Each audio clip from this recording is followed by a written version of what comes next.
Ryan, Jamal, and Tariq were just teenagers from Cheetham Hill, but their friendship would ignite a reign of terror that shook Manchester to its core. This is the brutal rise of the Cheetham Hill Gang. Cheetham Hill was a neighborhood that many outsiders would pass by without a second thought, seeing only rows of brick houses, small shops and streets lined with parked cars. But beneath this ordinary facade, a darker reality simmered. The area was home to a generation of teenagers who grew up surrounded by poverty, broken families, and a lack of opportunity. Schools were overcrowded, resources were scarce, and after dark, the streets became a dangerous playground. It was in this environment that the seeds of the Cheetham Hill Gang were quietly planted. The gang did not begin with violence or crime in mind. It started with friendship and survival. Groups of young men and boys formed tight-knit circles, protecting each other from rival crews who roamed the neighborhood. At first, it was about asserting presence, showing strength to avoid being targeted. They would patrol certain corners, marking territories with small symbols and signs. It was a silent agreement that whoever controlled the streets controlled respect. In a place where fear was currency, these early actions gave them power that few adults could challenge. But the streets of Cheetham Hill were unforgiving. Arguments over petty matters could escalate into serious confrontations. The first few skirmishes were small, almost accidental, yet they planted a seed of aggression and ambition. The members of the gang began to understand that fear could be manipulated, that a show of courage, even in small ways, earned loyalty and attention. The young men realized that strength was not just protection. It was influence. Those who were quick to react, who were willing to fight, gradually became leaders in their circle, and their reputation began to grow beyond the corners and alleyways they controlled. The environment itself fed the gang's growth. The local shops often closed early, leaving the streets empty, and public spaces became arenas for confrontation. Teenagers who had no jobs, no prospects, and little hope began to see the gang as a path to power and security. The older members taught the younger ones the rules of the street, who to trust, how to intimidate without showing fear, and how to maintain control over their growing network. The gang was no longer just a group of friends. It was a hierarchy, a system that rewarded loyalty and punished betrayal. Families in Cheetham Hill grew wary of letting their children roam freely. Stories spread of knives, threats, and fights, and the community started to feel the first tremors of fear. Even the police struggled to keep up, often arriving too late to prevent incidents. The gang thrived in this gap, moving freely while the adults in the neighborhood could only watch in silent worry. As months passed, the Cheetham Hill Gang evolved. What began as a small circle of friends who wanted safety turned into a group driven by dominance and recognition. They began to understand the value of reputation, how a single act of aggression could command respect from rivals and attention from allies. The streets that once seemed ordinary now belonged to them in subtle ways. Their influence was quiet but pervasive, touching lives in ways most residents could not see until it was too late. By the end of this early period, the Cheetham Hill Gang had established a foundation that would support its rise in the coming years. Fear, respect, and loyalty intertwined to create a force that was no longer simply about survival, it was about control. In the shadows of Cheetham Hill, a dangerous empire was quietly taking shape, one act of courage, intimidation, and calculated aggression at a time. The neighborhood would never be the same again, and the story of the gang's brutal ascent was only beginning.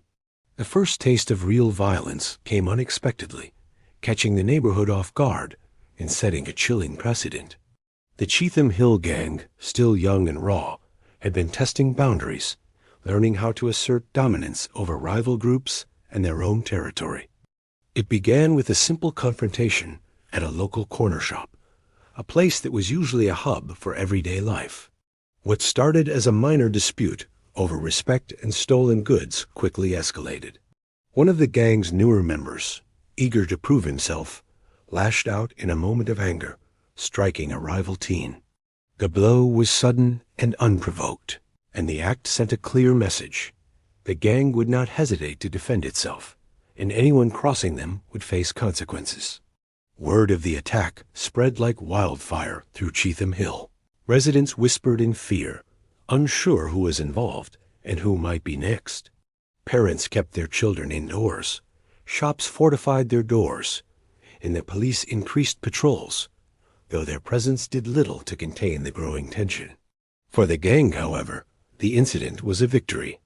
It established their reputation as fearless and ruthless. Their influence began to extend beyond the streets they roamed, reaching the schools, parks, and even local businesses. The Cheetham Hill Gang was no longer just a group of friends. They were becoming a force that commanded attention, whether through fear or respect. The gang quickly realized that violence was not only a tool for defense, but also a currency for power. Minor fights and threats turned into deliberate acts of intimidation, carefully planned to ensure maximum impact. They targeted rivals at their weakest moments, striking swiftly and disappearing into the shadows before anyone could intervene. Their strategy was simple but effective: show strength, create fear, and eliminate opposition. Each successful act added to their growing legend, making it clear that crossing them carried consequences far beyond what most expected. As the gang's notoriety spread, so did its internal cohesion. Members bonded over shared acts of aggression, their loyalty solidified by fear of both outsiders and the consequences of betrayal. New recruits were drawn to the group, eager to be part of something powerful and feared. For many young men in Cheetham Hill, joining the gang offered an identity, a sense of purpose, and a chance to rise above the limitations of their environment. The streets that once seemed mundane became arenas for dominance, and the gang's presence was felt in every corner of the neighborhood. Despite the growing power, the early violence also brought challenges. Minor skirmishes occasionally spiraled out of control, drawing unwanted attention from law enforcement. The gang had to adapt, learning quickly how to avoid capture while maintaining their fearsome reputation. Each incident became a lesson in strategy, patience, and the importance of loyalty. They learned which battles were worth fighting and which could be won through intimidation alone. By the end of this initial wave of violence, the Cheetham Hill Gang had transformed. They were no longer a loose group of friends seeking respect. They had become a calculated and dangerous entity, capable of controlling the streets with precision. The attack on the corner shop marked the first step in a long and brutal rise, a warning that Cheetham Hill would never be the same again. Fear, power, and ambition had taken root, setting the stage for a criminal empire that would expand far beyond the neighborhood's borders. As the Cheetham Hill Gang's reputation for violence grew, so did their ambitions. They realized that fear alone was not enough to maintain power. Money was the true instrument of influence. The local drug trade became their focus, a lucrative and dangerous path that promised both wealth and control. Small-scale dealing began quietly, almost imperceptibly. Teenagers acted as runners, delivering drugs to familiar corners and known customers, while the older members planned larger operations in secrecy. What started as casual distribution soon evolved into a structured network, with clearly defined roles, territories, and rules. The gang's influence in Cheetham Hill expanded rapidly. They controlled the flow of drugs in the neighborhood, deciding who could sell, who could buy, and who would be punished for crossing them. Streets that were once simply places to walk or play became arenas of business and dominance. Rival groups tried to challenge them, but the Cheetham Hill Gang had learned the lessons of fear and intimidation well. Quick, brutal responses ensured that challenges were rare and costly. Even minor resistance was met with overwhelming force, sending a message that the gang's authority was absolute. Profit fueled expansion. The gang invested in transportation, moving drugs beyond their immediate area and establishing connections in nearby neighborhoods and cities. They diversified their operations, including everything from small-scale sales to large, organized shipments. Trust became a valuable commodity, and members were carefully chosen and tested. Loyalty was enforced through both reward and threat. Those who proved useful gained protection, money, and status. Those who failed or betrayed the gang faced violent consequences. This system of control allowed the gang to operate with remarkable efficiency while maintaining a climate of fear. The Cheetham Hill Gang's rise also exposed them to new dangers. Law enforcement began to notice patterns, and undercover operations started to gather intelligence. Informants became both an asset and a liability, as betrayal could come from anyone, even within their trusted circle. The gang learned to be cautious, conducting business in secret and using intimidation to silence potential leaks. They developed codes, signals, and routines designed to minimize exposure, making it difficult for outsiders to trace their operations. Despite these precautions, tension grew. Every deal carried the risk of arrest or violence, and every misstep could be fatal. Meanwhile, the local community felt the consequences of the gang's expanding drug empire. Crime rates rose, public spaces became dangerous after dark, and families grew fearful for their children. Some residents tried to fight back, organizing neighborhood watches and reporting suspicious activity, but the gang's reach made resistance difficult. Their control extended beyond the streets, touching schools, shops, and even local authorities indirectly, as fear ensured silence. Cheetham Hill had become a city under siege, with the gang operating like an unseen shadow over everyday life. By the end of this phase, the Cheetham Hill Gang had transformed into more than just a violent street crew. They were now entrepreneurs of crime, blending strategy with brutality to dominate both territory and trade. Money, power, and fear intertwined, allowing them to extend influence far beyond the neighborhood. What had begun as small acts of protection and retaliation had evolved into a full-scale empire, built on drugs, intimidation, and ruthless efficiency.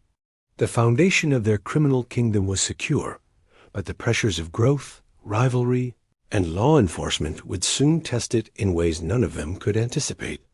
The Cheetham Hill Gang had grown powerful, feared, and seemingly untouchable, but with power came vulnerability. As their operations expanded, cracks began to appear within the organization. Ambition, jealousy, and greed started to eat away at the loyalty that had once bound them together. Among the younger members, some were restless, frustrated by the hierarchy that kept them in subordinate roles while older leaders reaped the rewards. One member, in particular, began plotting in secret, seeking to climb the ranks by any means necessary. This internal betrayal would soon threaten everything the gang had built. The first signs were subtle. Deals that should have gone smoothly began to unravel. Shipments were delayed or intercepted, and rival groups seemed to know more than they should. Suspicion spread like wildfire. The leaders of the gang, who had always relied on trust and loyalty, now faced the unsettling realization that danger did not only come from the streets, it could come from within their own ranks. Every interaction, every meeting, became a test of allegiance. Whispered conversations, hurried glances, and unexplained absences fueled paranoia among the members. The traitor worked carefully, providing information to rival gangs and creating chaos behind the scenes. Small skirmishes turned into larger confrontations, and the gang began losing territory that had once been firmly under their control. Internal disputes became more frequent, and fear of betrayal created tension in every corner of Cheetham Hill.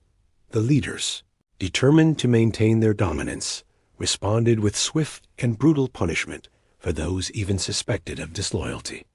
The gang had become a place where fear of one another was just as strong as the fear of outsiders. Despite the chaos, the Cheetham Hill Gang tried to maintain its public image of power.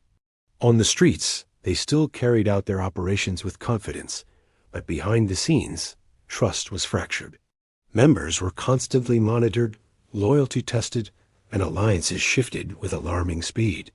The betrayal forced the gang to evolve, learning to operate with increased secrecy and strategic planning.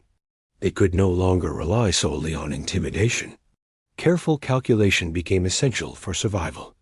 The tension reached its peak when the traitorous actions led to a violent ambush by a rival gang. The Cheetham Hill Gang barely survived, and the losses were devastating. Leaders realized that punishment alone would not secure loyalty. They needed to reassert control and restructure the organization. Meetings were held in secrecy, new rules imposed, and alliances reforged.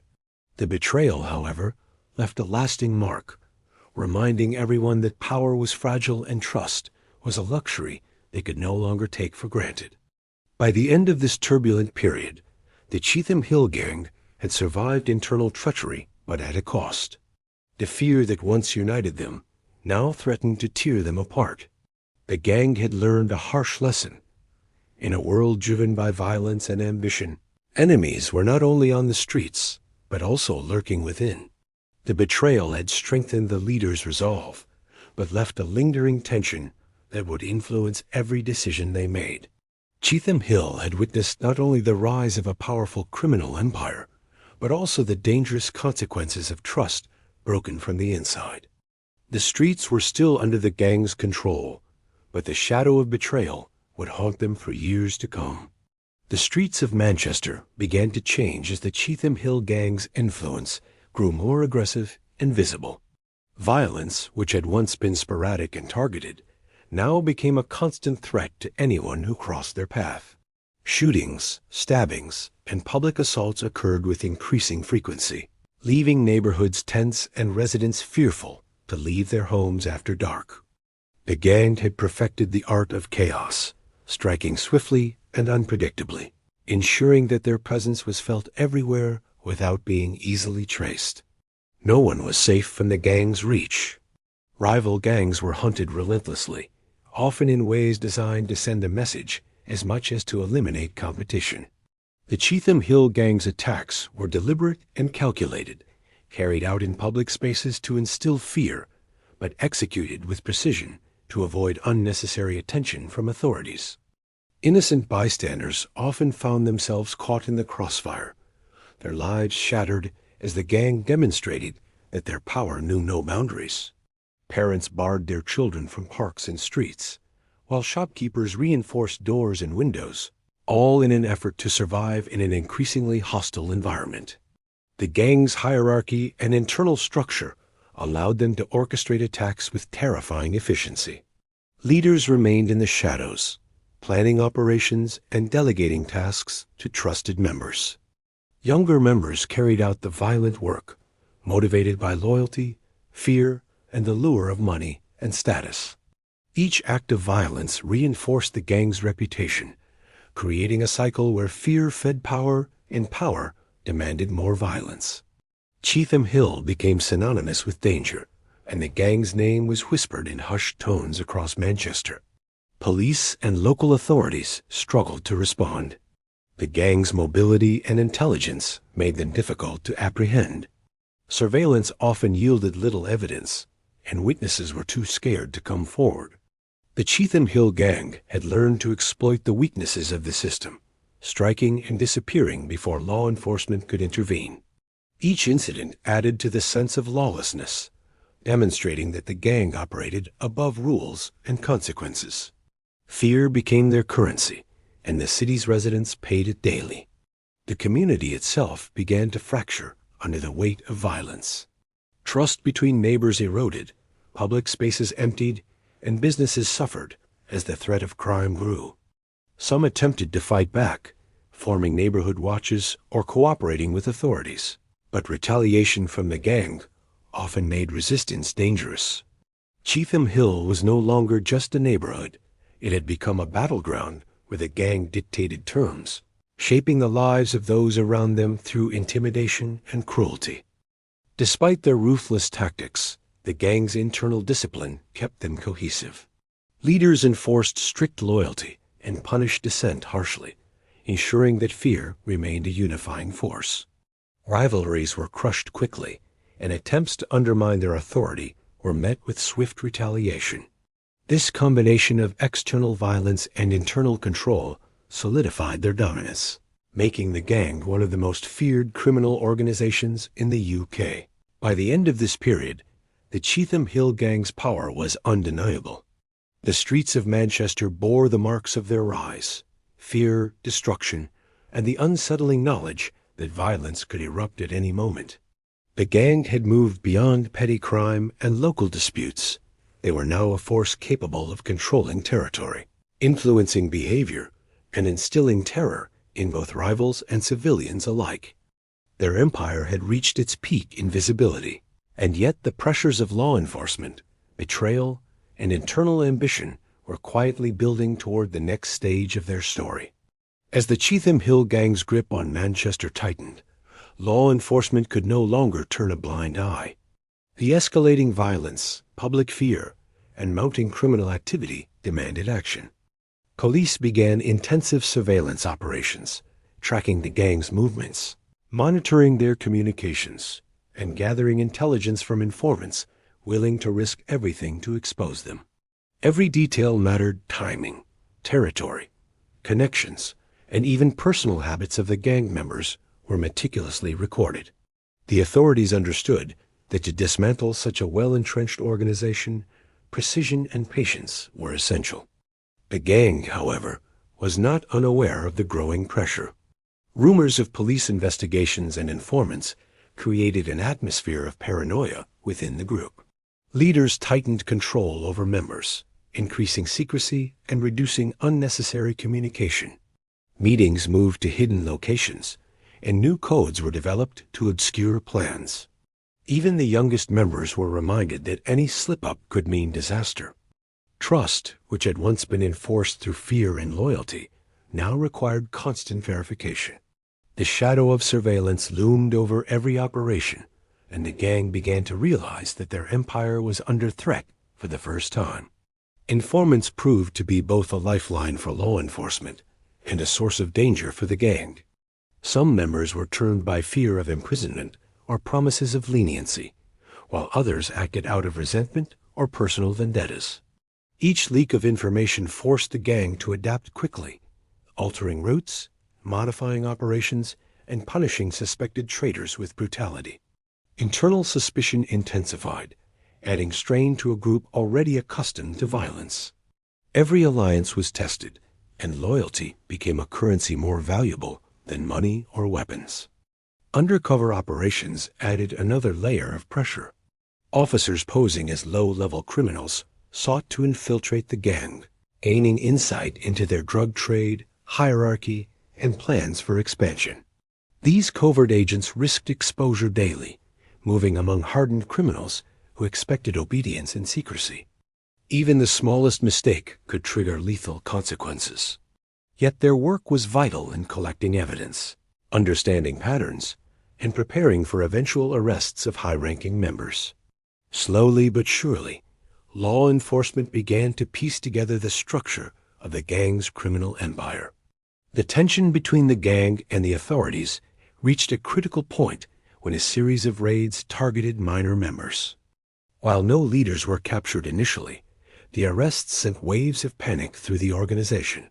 Members feared retaliation from their own leaders for failing to anticipate law enforcement's actions, and rumors of further arrests spread anxiety across the streets. The once confident gang, which had controlled Cheetham Hill and surrounding areas with impunity, now operated under constant pressure, aware that a single misstep could unravel years of careful planning. Despite the mounting threat, the gang tried to maintain appearances. On the streets, their operations continued, their image of power unbroken. But behind the scenes, fear and tension had replaced the reckless confidence that had fueled their rise. Meetings were fewer and more secretive, and actions were carefully calculated to avoid drawing attention. The Cheetham Hill Gang had become a criminal organization under siege, aware that the long arm of the law was slowly closing in. By the end of this stage, the gang's empire, though still formidable, was no longer untouchable. The combination of informants, undercover operations, and strategic surveillance had created cracks in their defenses. The once dominant force in Manchester faced a new reality. Survival would require not just violence and intimidation, but cunning, patience, and an ability to adapt. The next moves of the authorities, coupled with internal pressures, would determine whether the Cheetham Hill Gang could endure, or whether their reign of terror was about to come to an irreversible end. The fall of the Cheetham Hill Gang began with a series of meticulously planned police raids that shook the organization to its core. For years, the gang had operated with near impunity, their names synonymous with fear and control across Manchester. But law enforcement had spent months gathering intelligence, mapping out connections, and identifying key players. The raids targeted both major and minor members, striking simultaneously at homes, warehouses, and known hangouts. The operations were precise and overwhelming, leaving the gang disoriented and scrambling to regroup. Leaders, who had long remained in the shadows, were suddenly exposed. Arrests were made at unexpected times, catching even the most cautious members off guard. Evidence seized during the raids, ranging from weapons to financial records, and communication logs provided authorities with the proof needed to prosecute the gang at multiple levels. The arrests were both a tactical and psychological blow, undermining the sense of invincibility that had defined the Cheetham Hill Gang for so long. The streets they once controlled so confidently now seemed vulnerable, and fear shifted from their rivals to the members themselves. Internal trust, already fragile after previous betrayals, began to collapse entirely. Some members, desperate to save themselves, chose to cooperate with law enforcement, offering testimony against their former allies in exchange for reduced sentences.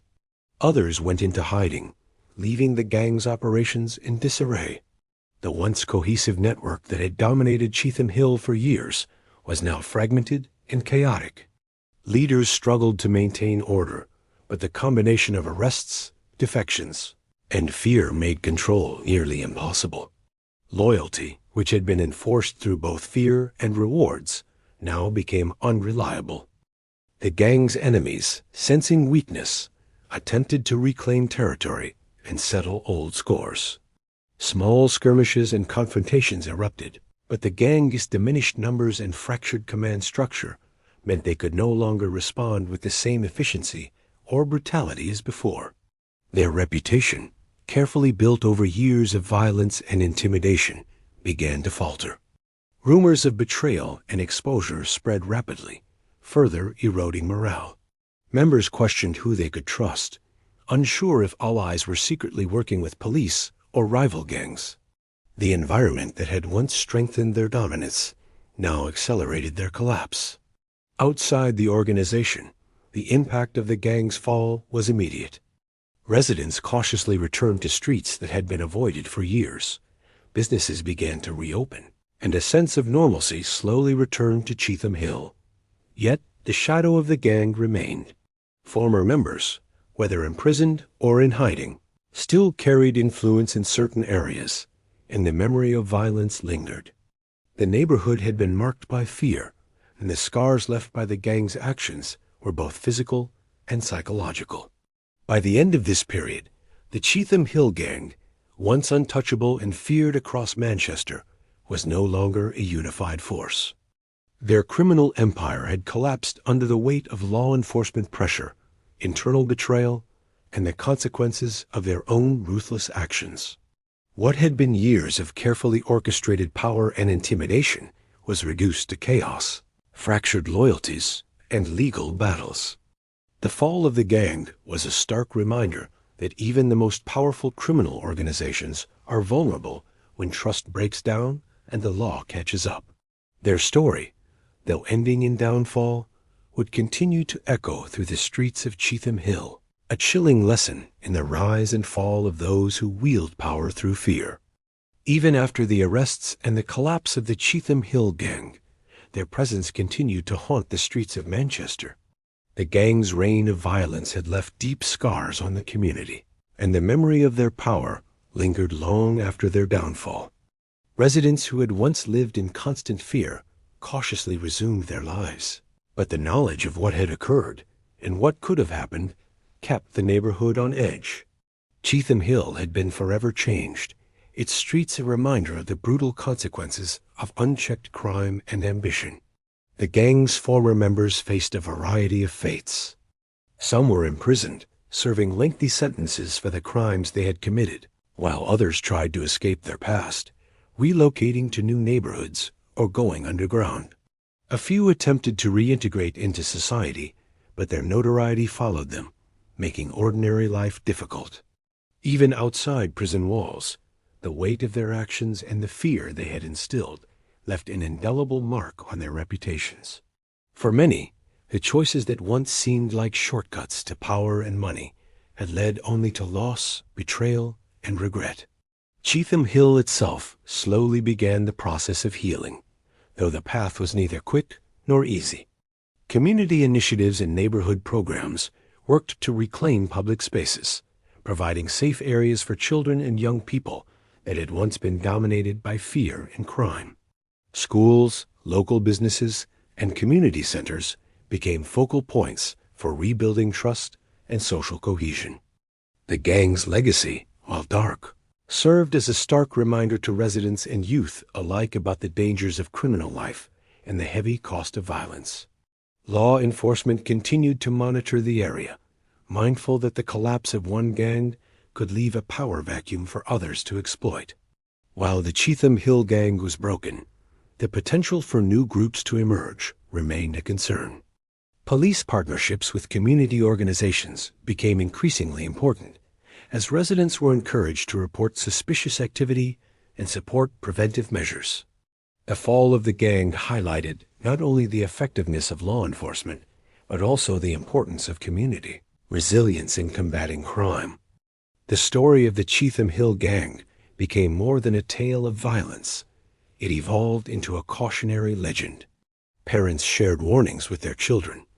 Educators discussed the consequences of crime, and journalists chronicled the rise and fall of the organization in articles and documentaries. The gang's brutal history served as a lens through which the community could understand the destructive nature of fear, power, and unchecked ambition. It was a reminder that crime might flourish quickly, but its costs, both personal and communal, were long-lasting. Even years after their collapse, the Cheetham Hill Gang remained a symbol of both danger and survival. Their violent rise had reshaped the neighborhood, and the lessons of their downfall continued to influence Cheetham Hill's residents.